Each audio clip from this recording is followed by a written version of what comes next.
is like getting it done professionally. Thank you. So, with that small remark on the previous talk, my job is to talk about phenotyping on the horizon. Now, phenotyping means it's a composite of organisms' observable characteristics, which is seen. So you look at a guy and you say, okay, he's from this continent. That is phenotype, because you can make out from the structure of the body, you can make out from the shape of his skull, or maybe the color of the hair, or color of the eyes, but this is what is visible. So that is what is phenotype. Phenotype means you can recognize from a distance the things which are actually deep-rooted inside the organisms. So phenotype is a manifestation of the genotype. We all have been taught that. And phenotyping is the process of grouping the set of organisms or individuals based on their easily discernible characteristics. So if we were to look at ICBPS, you have been seeing there have been so many controversies. It is still a heterogeneous group in terms of etiology, in terms of diagnosis, in terms of treatment. It is not only the disease which is heterogeneous, the physicians also have a heterogeneous group, the heterogeneous mentality, which means if I believe that I want to do cystoscopy under GA, there is another person who believes no, it can be done under local anesthesia. So there is heterogeneity there also. So phenotyping is grouping these patients. Grouping these patients, when they come to you, you make a diagnosis of, say, it may be BPS, then what next? That is the time when you have to phenotype, group them, and then decide, okay, this is the patient who is going to work or is going to be benefited by this particular treatment. If you look at all the data in the literature, no treatment is 100% successful. Why? Because it is a heterogeneous group. There is one group which will respond to oral pentosome, there will be another group which will never respond to oral pentosome. And the trick as a clinician that I have learned is to segregate these patients while in the office and then decide what treatment you want to give. And that is what is the basis of the thought of phenotyping. So the first time somebody tried to group, they wanted to say, okay, there is a group of patients of ICBPS who actually are clustered together. It may be genetically transmitted. This may be a different disease. And this paper was published in 2009. Then, in the Journal of Urology 2009, this Curtis Nickel and Daniel Shosky, they decided to utilize their set of U-point. The U-point was the system used, the urologist here would know, to classify the patients of what is called chronic prostatitis or CPPS, chronic pelvic pain syndrome.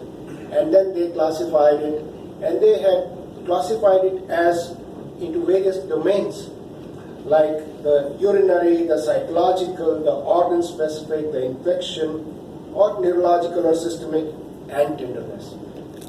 So this was a way of classifying.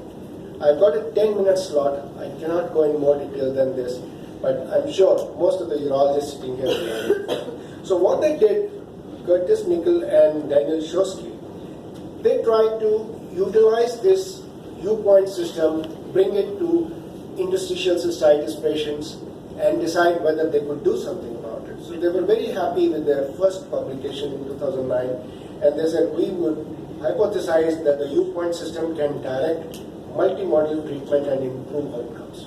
So this was very encouraging, and it was good because I was also thinking on those lines at that time, but obviously the publication is coming from different, so I was encouraged to go ahead and do something more into it.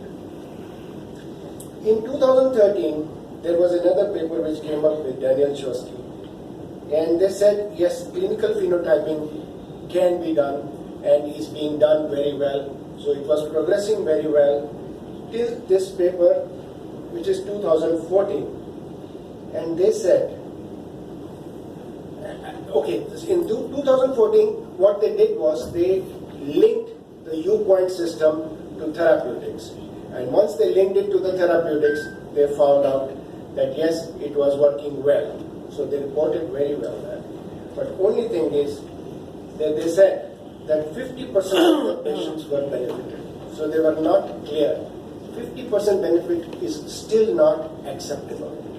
So that is where they started getting discouraged by their own work and said, okay, maybe we need to find a better way of phenotyping these patients. And in Journal of Urology 2015, again, they write that they were not able to, they differentiated the pain, and they said that the patients who were identified with pelvic pain beyond the bladder were responding in a different manner than patients who were having purely a bladder or genital pain. So that was the first differentiation that they realized that there was a difference. Let us stick on to this difference rather than the total U-point system.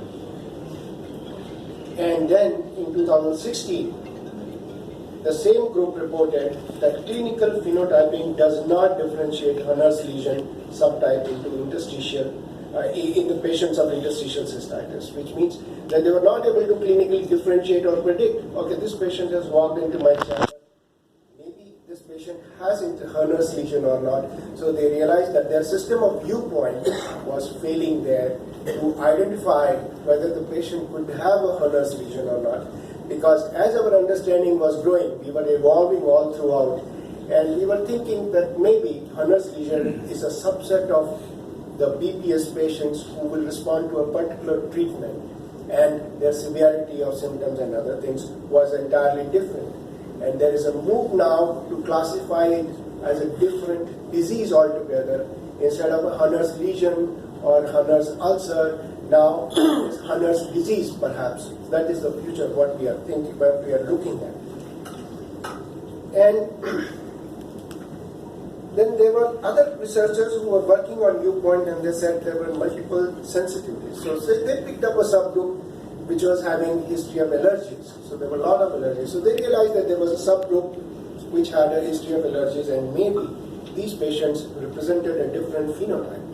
So this is the slide that I want you to see. This is my personal phenotyping system that I'm using in my clinic as of now. So what I do is, when a patient comes to me, I want to localize the pain, whether it is predominantly suprapubic or perineogenital pain. I realized that if it is a suprapubic pain and suprapubic tenderness, maybe these patients may have Henner's lesions. These patients may show stigmata of interstitial cystitis if I do cystoscopy. Then character of pain. If there is a burning character of pain. And dear Professor, the time of your talk is going to be over. Yes, thank you. Anyway, so the character of pain, whether it is burning or needle prick, perhaps there is a neuronal involvement, there is a neuropathic pain, and these patients may be treated differently, maybe using amitriptyline or tryptophan. These patients will respond to that. Whereas if a patient has a deep ache in the abdomen, perhaps this again points towards inflammation in the bladder and has to be treated accordingly. If there is a sense of obstructive voiding, like I showed a patient yesterday, then perhaps this is a different subgroup of bladder pain syndrome. We don't know whether there is any inflammation involved or not, but it's a different subset. If there is nocturia, which is conspicuously less troublesome, as again in the list, then perhaps we are dealing with a non-bladder pathology. If the functional bladder volume is less than 200, we are certainly dealing with a smaller capacity bladder, and perhaps a bladder-centric bladder pain syndrome. And then if there is a strong history of allergic manifestations, then I put them on hydroxyzine, which is again an antihistaminic. And if there are medical comorbidities, then perhaps we may be looking at patients who have a crosstalk between the large bowel and the bladder because they are in close proximity. Thank you very much. And this is just